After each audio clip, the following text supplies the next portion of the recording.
Good morning friends. आज का हमारा अध्याय है म्यूजियम स्पेसिमेन प्राणी शास्त्र बीएससी फर्स्ट सेमेस्टर में युगलेना म्यूजियम स्पेसिमेन के रूप में। जैसा कि हम जानते हैं युगलेना सबसे सरलतम प्राणी है। इसका वर्गीकरण इस प्रकार है: संघ प्रोटोजोआ क्योंकि ये एक कोशिकीय है, उपसंघ प्लाज्मोड्रामा क्योंकि इसमें पक्षमाभ अनुपस्थित होते हैं और कूटपादों के द्वारा गमन करता है, वर्ग मैस्टिकोफोरा एक या अधिक सेविकाएं यदि उपस्थित होती है तो, गण युग्लिनोइडीना एक से अधिक सभिकों सहित इसकी लंबी आकृति होने के कारण युग्लिनोइडीना में रखा गया है और प्रारूप युगलेना है। स्वभाव और आवास में ये एकल है, उपापचयी कशाभित प्राणी है, स्वच्छ जल के तालाबों, खाइयों, पोखरों, मन रूप से प्रवाहित होने वाले जल के स्रोतों में पाया जाता है। यह कुछ खारे जल में भी पाया जाता है। इसका वितरण विश्वव्यापी है। ये एक सामान्य फ्रेश वाटर फ्लैजिलेट प्राणी है जिसका आकार डेफिनिट यानी निश्चित होता है और शरीर पर पेलिकल का आवरण पाया जाता है, स्पाइरल पेलिकल। इसका शरीर सरल तुरकुरूप गिल्ली के समान लाल या हरा रंग का, लंबाई 50 से 100 माइक्रोन होती है। शरीर का बाहरी आवरण पेलिकल होता है। पेलिकल पर स्पाइरल स्ट्रिएशंस सर्पिलाकार धारियां पाई जाती है। इसके कारण इसके शरीर में लचीलापन रहता है और इसी के कारण इसमें युग्लिनोइड मूवमेंट युग्लिनाभ गति होती है। पेलिकल के अंदर की ओर साइटोप्लाज्म भरा होता है जो दो भागों में विभाजित होता है। पेलिकल के ठीक नीचे वाला स्वच्छ एक्टोप्लाज्म होता है और अंदर की ओर इसमें एंडोप्लाज्म होता है। एंडोप्लाज्म में सेल के विभिन्न सेल ऑर्गेनेलिज निलंबित रहते हैं। आगे का सिरा युग्लिना का फ्लास्क की आकृति का होकर के एक साइटोफेरिंक्स का निर्माण करता है। यह एंटीरियर एंड है और यह फ्लास्क की आकृति का जो सिरा है यह साइटोफेरिंक्स कहलाता है। इसी ग्रसनी की बगल में एक लाल रंग का स्पॉट पाया जाता है, ये वाला, इसे स्टिग्मेटा कहते हैं। ले लाल रंग का स्पॉट जो होता है हेमेटोक्रोब की कणिकाओं का गुच्छा होता है। हेमेटोक्रोब की कणिकाओं का गुच्छा जिसे स्टिग्मेटा कहते हैं, यह प्रकाश के प्रति संवेदी अंग का कार्य करता है। इस फ्लास्क नुमा संरचना के नीचे की ओर स्थित बलिफेरोब्लास्ट से कसाब की उत्पत्ति होती है। दो कसाब पाए जाते हैं जिसमें से एक कसाब इसके रिजर्वायर में सीमित हो जाता है, दूसरा कसाब इसमें बाहर की ओर निकला हुआ होता है। कोशिका ग्रसनी के ठीक पीछे और नीचे एक बड़ी कॉन्ट्रैक्टाइल वैक्यूल पाई जाती है। ये कॉन्ट्रैक्टाइल वैक्यूल है जो अनेक छोटी छोटी एसेसरी वैक्यूल्स से घिरी रहती है। इसी के एंडोप्लाज्म में कोशिका के विभिन्न अंगक जैसे केंद्रक, क्लोरोप्लास्ट और अन्य सूक्ष्म संरचनाएं पाई जाती है। प्रत्येक जो हरित लवक होता है इसमें, इसके मध्य में पायरिनोइड है तथा उसके चारों ओर पहला माइलम, पायरिनोइड और उसके चारों ओर पहला माइलम पाया जाता है। युग्लिना में पोषण होलोफिटिक प्रकार का होता है या फिर सेप्रोफिटिक प्रकार का।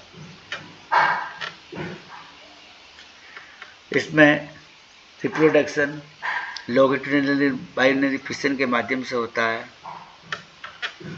इंसिस्टमेंट भी होता है। युग्लिना ठोस भोजन को ग्रहण नहीं करता बल्कि प्रकाश की उपस्थिति में अपने भोजन का स्वयं निर्माण करता है, इसलिए यह ऑटोट्रोपिक है। इसके अलावा कभी कभी मृत कार्बनिक पदार्थों से भी ये भोज्य पदार्थों को ग्रहण करता है। जब प्रकाश की अनुपस्थिति होती है तो उस समय यह सेप्रोजोइक पोषण भी करता है। युग्लिना विरिडिस इसकी सामान्य स्पीशीज है। इसके अलावा युग्लिना रूब्रा, युग्लिना सेंग्विना, युग्लिना फ्यूसिफॉर्मिस सामान्य जातियाँ हैं। ये सभी जातियाँ प्रकाश, ऊष्मा और उद्दीपनों के प्रति अनुक्रिया व्यक्त करती है। इसकी विशेष आकृति है युग्लिना की लंबा है, कोशिका ग्रसनी रिजर्वर के रूप में पाई जाती है। फ्लैजेला पाया जाता है। पायरिनोइड्स की उपस्थिति का पहचाना जाता है कि ये यूग्लिना है। डायग्राम को यदि हम देखें तो एंटीरियर एंड थोड़ा राउंड होता है जिसमें फ्लास्क के नुमा संरचना रिजर्वर होती है। आगे की एंटीरियर से निकला हुआ एक फ्लैजेला होता है। रिजर्व पर लगा हुआ स्टिग्मेटा है। स्टिग्मेटा के बाद में पीछे की ओर जो हम चले तो बड़ी फेरोप्लास्ट से कसाब की उत्पत्ति होती है। उसके पीछे एक बड़ी कॉन्ट्रेक्टाइल वेहिक्यूल पाई जाती है जो एसेसरी कॉन्ट्रेक्टाइल वेहिक्यूल से घिरी होती है। उसके पीछे क्लोरोप्लास्ट पाए जाते हैं जिसके सेंटर में पैरामाइलम, जिसके मध्य में पायरिनोइड होता है जो पैरामाइलम से घिरा हुआ होता है, क्लोरोप्लास्ट है। और उसके नीचे ये पायरिनोइड बॉडीज है। उसके एंड पोस्टीरियर एंड पर एक न्यूक्लियस पाया जाता है। न्यूक्लियस में क्रेमेटोइड्स न्यूक्लियस स्थित होता है और पेलिकल में मायोनिम्स पाए जाते हैं जो इस पर कॉन्ट्रैक्टाइल प्रदान करते हैं, संकोचन। दूसरा एग्जाम्पल हमारे पास है एंट अमीबा हिस्टोलाइटिका। क्योंकि एंट अमीबा हिस्टोलाइटिका क्लासिफिकेशन अमीबा के समान है तो क्लासिफिकेशन यहाँ से देखेंगे। फाइलम प्रोटोजुआ एक उसी के होने के कारण, सब फाइलम प्लाज्मोड्रोमा कसाब अनुपस्थित प्रजनन उत्पादों के द्वारा होता है। तो क्लास राइजोपोडा प्रचलन अंग के रूप में कूटपाद पाए जाते हैं जो प्रचलन का और अंशन यानी फीडिंग का कार्य करते हैं। गण लोबोसा है। इसमें साइटोप्लाज्म, एक्टोप्लाज्म, एंडोप्लाज्म में डिवाइडेड होता है और छोटे छोटे कूटपाद या सूडोपोडिया पाए जाते हैं। सब गण न्यूडा या जिम्नोअमीबा होता है। और प्रारूप इसके स्थान पर यहाँ से प्रारूप लेंगे हम, प्रारूप एंट अमीबा हिस्टोलाइटिका।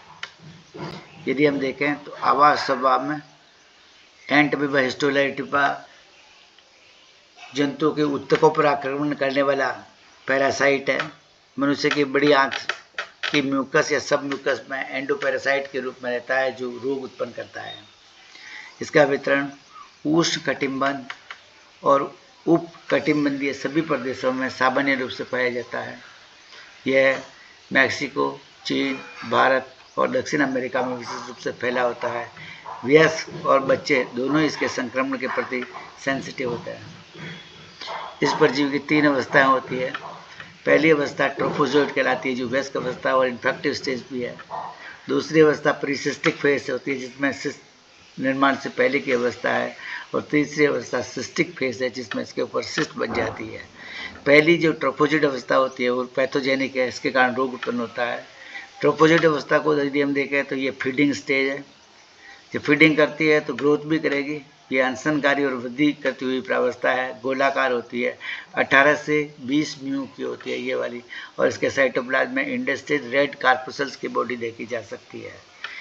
पूरी स्ट्रक्चर को देखें तो बाहर की ओर प्लाज्मा लिम्मा, अंदर साइटोप्लाज्म, एक्टोप्लाज्म, एंडोप्लाज्म डिवाइडेड होता है और एक उत्पाद या सूडोपोडियम पाया जाता है और न्यूक्लियस में कैरियोसोम्स पाई जाती है। इसकी खास विशेषता है। तो यहाँ पर हम देख लिया कि इसका जो संरचना होती है वो 18 से 30 म्यू के आकार की होती है। कोशिका द्रव्य एक्टोप्लाज्म, एंडोप्लाज्म में डिवाइडेड होता है। जब गति करने के लिए स्वच्छ जो एक्टोप्लाज्म में उससे एक पारभाषक जो है सूडोपोडिया निकलता है। एक ही सूडोपोडिया निकलता है इसलिए मोनोपोडियल भी कहलाता है। इसमें एंडोप्लाज्म में ग्रेन्युलर होता है न्यूक्लियस, इसके द्वारा रखाए हुए भोजन के कण, जीवाणु, लालुद्र कणिका और अन्य भोज्य पदार्थ और सेल ऑर्गेनेलिस पाए जाते हैं। केंद्रक गोलाकार होता है।